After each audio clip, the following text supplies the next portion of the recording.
और आज मेरा जो क्वेश्चन है कि मृत्यु के समय पे एक हर जगह हिंदुइज्म में यही बात बोली जाती है कि राम नाम सत्य है।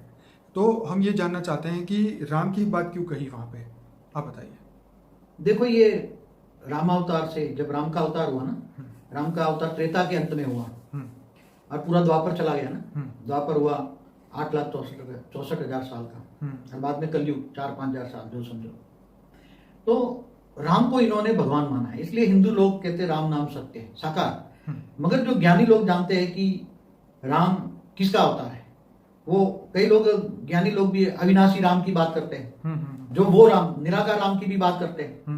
निराकार राम या अविनाशी राम, अविनाशी राम मतलब जिस राम का निराकार रूप का कभी विनाश नहीं होता है, उस रूप को तुम याद करो। तो अविनाशी राम माना ऑलमाइटी ऑथोरिटी, और राम और कृष्ण दोनों ऑलमाइटी ऑथोरिटी के अवतार। बाकी कोई अवतार ऑलमाइटी ऑथोरिटी का नहीं है। बाकी कोई विष्णु का है या जो मैसेंजर पैगंबर आए वो उनके भगवानों का अवतार है, मैसेंजर है, समझ में है। जैसे जितने भी दूसरे मैसेंजर आए क्रिश्चियनों में या मुसलमानों में, वो सभी इनके जो भगवान है, इनके भगवान अलग है। जहां से जैसे गैलेक्सी से आए, यूनिवर्स से आए हैं, तो इनके भगवान गैलेक्सियों के मालिक हैं, इनके भगवान यूनिवर्स के मालिक हैं, वहां से आए, दूर दूर से आए हैं। तो वो इनके भगवान अलग है, वो ऑलमाइटी ऑथोरिटी को कोई नहीं जान सकता।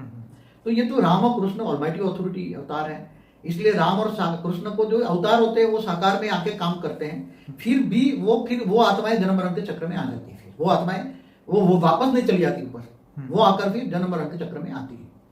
तो वो एक साधारण मनुष्य बन जाते हैं। फिर तो कई अवतार लेकर कोई अच्छा भी, मगर उससे फिर जो ऑलमाइटी ऑथोरिटी ने उसी टाइम रामावतार या कृष्ण अवतार में जो काम करा है, मेन तो कृष्ण अवतार है समझो।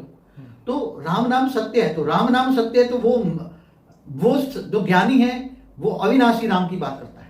जो ज्ञानी है वो अविनाशी राम की बात करता है, अविनाशी निराकारी राम, मतलब उच्चते उच्च परमधाम वाला ऑलमाइटी ऑथोरिटी की बात करता है। तो डायरेक्ट तुम साकार को याद करने की बजाय उसके बीज रूप अवस्था को, चाहे राम और कृष्ण की जो अवतार हुए हैं, वो बेहद की कला के परमधाम का रहने वाला जो है ऑलमाइटी, वो बेहद की कला के अवतार है। 16 कला वाला नहीं है कृष्ण, न विष्णु का अवतार है। विष्णु तो एक ब्रह्मांड का पालनहार है, ब्रह्मा विष्णु शंकर एक त्रिदेव कहते हैं, 3 देवता है।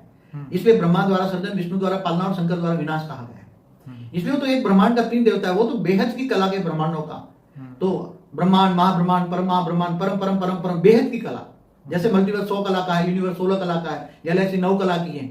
तो इसी तरह वो बेहद की कला के अवतार है। मगर वो निराकार स्वरूप में तुम याद करो, ऑलमाइटी ऑथोरिटी को तुम सभी आत्माओं का वो ग्रेट ग्रेट ग्रैंडफादर है, क्योंकि वो सभी आत्माओं का रचयिता का रचयिता का रचयिता का रचयिता का रचयिता का रचयिता, ग्रेट ग्रेट ग्रैंडफादर है। इसलिए जैसे ब्रह्मांड का रचयिता, ब्रह्मांड का रचयिता महाशिव है, महाशिव का रचयिता परमाशिव है, परमाशिव का रचयिता परम परम परम है। ऐसी तरह मल्टीवर्स